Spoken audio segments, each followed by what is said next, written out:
Olá pessoal, tudo bem com vocês? Eu me chamo Elisvânia Silva, sou discente do curso de Química na Universidade Estadual do Ceará e hoje eu vim aqui apresentar uma aula para vocês sobre os modelos atômicos. São para as turmas do primeiro ano, então eu espero que vocês gostem. Primeiro, precisamos saber o que é o átomo. O átomo, ele é uma estrutura que forma a matéria, certo? E essa estrutura é composta pelo quê? Pelo próton, sendo que o próton ele é carregado positivamente, o nêutron, que ele tem carga neutra e está localizado no núcleo, pelo elétron, que é carregado negativamente e está localizado na eletrosfera, e pelo núcleo, que está localizado na parte central do átomo.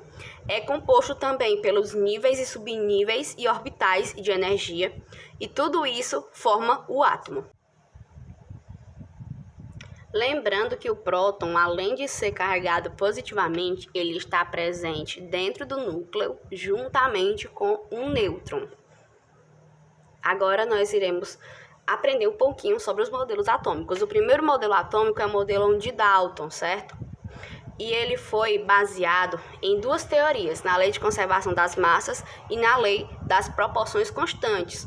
E o que Dalton dizia? Dalton dizia que o átomo ele era maciço, de forma esférica, indestrutível e indivisível, conhecido também para os estudantes como bola de bilhar. E o que ele também falava? Ele falava que um elemento químico é um conjunto de átomos com as mesmas propriedades, tamanhos e massas. Que os átomos de diferentes elementos químicos apresentam propriedades diferentes uns dos outros. O peso relativo de dois átomos pode ser utilizado para diferenciá-los. E uma substância química composta é formada pela mesma combinação de diferentes tipos de átomos. Substâncias químicas diferentes são formadas pela combinação de átomos diferentes. Agora nós vamos entender um pouquinho da base da teoria de Dalton. A teoria de Dalton, ela se baseia em duas leis, a lei de Lavoisier e a lei de Proust. A lei de Lavoisier, ela tem uma frase muito conhecida por todos os estudantes que é: na natureza nada se perde, nada se cria, tudo se transforma. E para Dalton, o átomo, ele não poderia ser destruído e nem ser criado. Então vocês podem observar esse exemplo que nós temos à direita nos produtos uma molécula de gás carbônico, composta por um átomo de carbono e dois átomos de oxigênio. E na direita da seta, na esquerda da seta, nós temos um átomo de carbono e dois átomos de oxigênio. E temos ainda que um átomo de carbono tem 3 gramas e dois átomos de oxigênio tem 8 gramas. Somando os reagentes, nós temos 3 átomos igual a 11 gramas. E nos produtos nós temos a mesma quantidade. Nós temos 3 átomos que contabiliza 11 gramas. Ou seja, tanto para Dalton como Lavoisier, eles entenderam que sempre os reagentes, a quantidade de reagente, a quantidade de gramas, a quantidade de proporções vai ser igual nos dois lados, tanto para os reagentes quanto para os produtos. E Lavoisier e Dalton, ele pegou essa lei de Lavoisier para si, confirmando a sua tese, que os átomos não poderiam ser criados nem destruídos por motivo dessa lei, pela lei de conservação das massas. Já a lei de Proust, ela se baseia que toda substância apresenta uma proporção em massa constante na sua composição. Ou seja, como nós vimos lá no outro exemplo, nós temos 3 átomos e 11 gramas, formando o composto gás carbônico, que é composto por um carbono e 2 átomos de oxigênio. Então, para nós termos 2 moléculas de gás carbônico, nós precisamos duplicar essa massa. E isso representa também duplicar os elementos presentes nos reagentes para termos 2 produtos, para termos 2 moléculas do produto. Ou seja, se nós tínhamos 11 gramas de uma molécula de gás carbônico, para termos 2 moléculas de gás carbônico, nós precisamos duplicar essa massa. Então, como a proporção em número de átomos é constante, a proporção em massa também é constante. Qualquer que seja o experimento para a obtenção do gás carbônico, a proporção entre os átomos de carbono e oxigênio se mantém constante. Agora nós vamos para o modelo de Thomson. Lembrando que foi Thomson que descobriu o elétron, por isso que ele é considerado o pai do elétron. E essa grande descoberta foi no ano de 1897. E o que é que Thomson postulava? Ele postulava que existiam cargas elétricas positivas e negativas distribuídas uniformemente em uma esfera não maciça, cuja carga total era nula. Ou seja, para Thomson, o pudim de passas, que é conhecido pelos estudantes, o pudim de passas, o átomo, ele tinha cargas negativas e tinha cargas também positivas. Só que a carga positiva, ela anulava as cargas negativas. Agora eu vou falar um pouquinho do modelo de Rutherford. O átomo para Rutherford, ele era nucleado e sua parte positiva se concentrava num volume extremamente pequeno, que seria o seu próprio núcleo. Conhecido como modelo planetário, corresponde a um sistema planetário em miniatura, no qual os elétrons se movem em orbitais circulares ao redor do núcleo. Como vocês podem observar na imagem, nós temos os orbitais circulares, que é também a eletrosfera, temos os elétrons nos orbitais circulares, temos o núcleo carregado positivamente, e esse era o modelo de Rutherford. Mas como foi que Rutherford descobriu que existiam esses orbitais circulares e que os elétrons se movimentavam nesses orbitais? É o que nós vamos descobrir agora, entendendo como foi o experimento de Rutherford e quais foram as suas descobertas mediante esse experimento. Em 1911, Rutherford ele realizou o experimento bombardeando uma lâmina de ouro com partículas de carga alfa. Lembrando que ele concluiu o quê? Ele concluiu que existiam espaços vazios nesse átomo. Por quê? Porque as partículas alfa não se desviavam, como vocês podem observar aqui, ó. Nessa parte, nós temos aqui 2 desvios em vermelho. Então, quer dizer que quando a carga alfa, essas partículas alfa batiam em alguma coisa. Então, poderia ser o elétron que estava na eletrosfera. E quando essas cargas ultrapassavam a lâmina de ferro, quer dizer que existiam espaços vazios. Então, foi assim que Rutherford conseguiu decifrar e entender e especificar que existiam espaços vazios nos átomos. E os desvios que aconteciam era porque existiam pequenas cargas que eram os elétrons na sua eletrosfera. Modelo atômico de Niels Bohr. Para Niels Bohr, os elétrons são distribuídos em camadas ao redor de um núcleo, semelhante à órbita de um planeta. Mostra que os elétrons movem-se em sentidos circulares, mas que as órbitas possuem energias definidas. Como vocês podem observar, no modelo atômico de Bohr, a energia entre as camadas eletrônicas é crescente. Isso significa que, quanto mais distante, maior é a capacidade energética. E quais foram os postulados de Bohr? Modelo atômico de Niels Bohr. Para Niels Bohr, os elétrons são distribuídos em camadas ao redor de um núcleo, semelhante à órbita de um planeta. Mostra que os elétrons movem-se em sentidos circulares, mas que as órbitas possuem energias definidas. Como vocês podem observar, no modelo atômico de Bohr, a energia entre as camadas eletrônicas é crescente.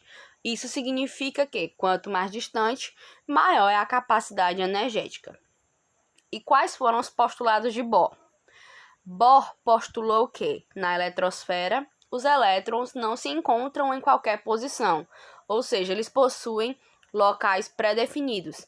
Mesmo que eles tenham uma sobrecarga de energia e ganhem mais energia para subir a um próximo nível, posteriormente essa energia irá embora e ele retornará ao seu nível que estava antes. Eles giram ao redor do núcleo em órbitas fixas e com energia definida. As órbitas são chamadas de energias, níveis de energias ou camadas eletrônicas, representadas pelas letras K, L, M, N, O, P e Q, a partir do núcleo, ou níveis de energias, representados pelos números 1, 2, 3, 4, 5, 6 e 7. E a partir de que estudo Niels Bohr conseguiu postular todas essas teorias? No início do século XX, era um fato bastante conhecido que a luz branca, que é a luz solar, ela poderia ser dividida em diversas cores, formando um espectro. Esse espectro é conhecido como espectro contínuo. E ele poderia gerar muitas outras cores. E os gases também geram muitas cores. Como vocês podem observar, um gás ele emitia luz quando passava por uma corrente elétrica. Isso se explica pelo fato de que os elétrons em seus átomos absorvem energia elétrica e depois a liberam na forma de luz. O arco-íris é um exemplo de espectro contínuo, onde a luz solar é decomposta pelas gotas de água H2O presentes na atmosfera. Como a cada onda eletromagnética está associada a certa quantidade de energia, a decomposição da luz branca produz ondas eletromagnéticas com toda e qualquer quantidade de energia. O modelo de Rutherford-Bohr. O modelo atômico de Rutherford-Bohr diz que os elétrons giram em órbitas circulares e que apresentam energia constante, que são os valores que o elétron pode assumir, ou seja, uma probabilidade. Cada elemento possui um espectro descontínuo, porque os níveis de energia são quantizados, ou seja, possuem quantidade de energias definidas. Cada energia corresponde a um comprimento de onda. E o que seria esse espectro descontínuo? É quando, após a emissão em um prisma ou após a emissão da substância em luz, as linhas do espectro será separada.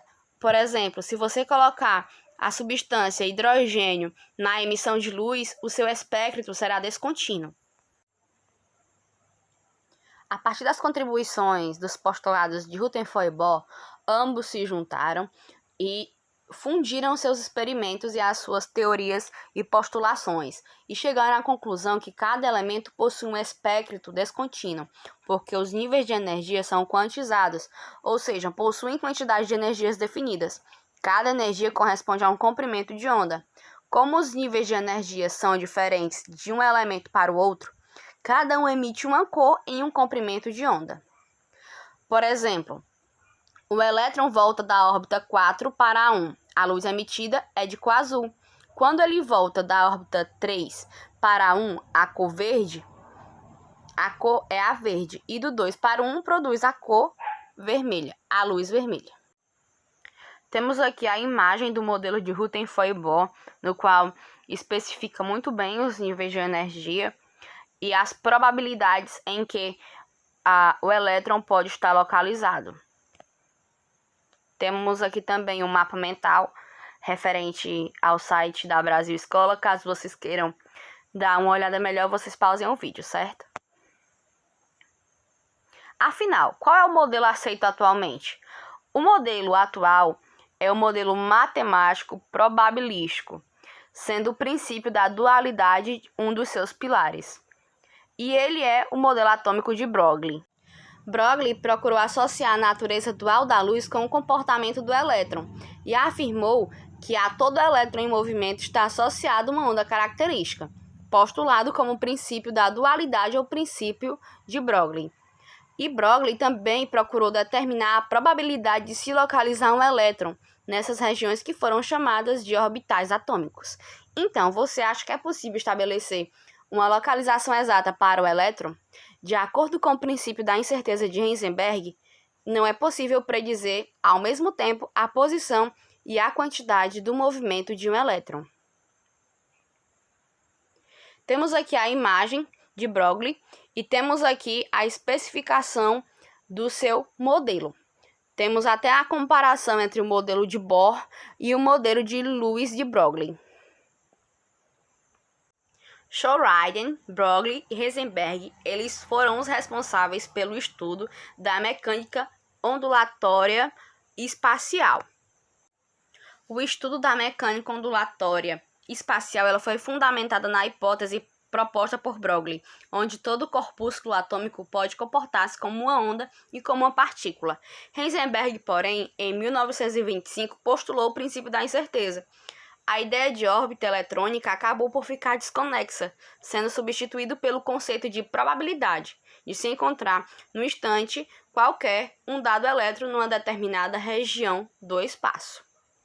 Agora, nós iremos exercitar. Questão 1. Mas antes de eu começar, vocês podem pausar, ler, responder e depois conferir já comigo aqui, certo? Questão 1. Relacione as características atômicas com os cientistas que as propôs. 1. Dalton. 2. Thomson. 3. Rutherford. Seu modelo atômico era semelhante a um pudim de passas. Foi Thomson. Por quê? Porque o átomo de Thomson ele era carregado negativamente com um núcleo positivo. Seu modelo atômico era semelhante a uma bola de bilhar. Era o átomo de Dalton. Por quê? Porque o átomo de Dalton, ele era uma esfera indivisível, indestrutível e maciça. E quem criou um modelo para o átomo semelhante ao sistema solar foi Rutherford. Então, a sequência correta é 2, 1 e 3. Agora vamos para a questão 2, que é uma questão da Instituição de Ensino Superior de São Paulo, no qual ela diz que o átomo de Rutherford, de 1911, foi comparado ao sistema planetário. O núcleo atômico representa o Sol e a eletrosfera, os planetas. A eletrosfera é a região do átomo que A. contém as partículas de carga elétrica negativa, B. contém as partículas de carga elétrica positiva, ou C. contém nêutrons, D. concentra praticamente toda a massa do átomo, ou o item E, contém os prótons e nêutrons. Bem, como já estudamos, a eletrosfera ela é composta por cargas negativas, que são os elétrons. Então, o item certo é o item A. Chegamos ao fim da nossa aula, foi um prazer ter feito essa aulinha para vocês, espero que tenham gostado. Espero que vocês possam me dar um feedback aqui nos comentários, sugestões de melhoria ou sugestões de novas aulas. Eu ficarei muito feliz por isso. Estou aprendendo, então eu espero cada dia mais estar melhorando. E foi um prazer ter estado com vocês hoje. Até mais. Tchau.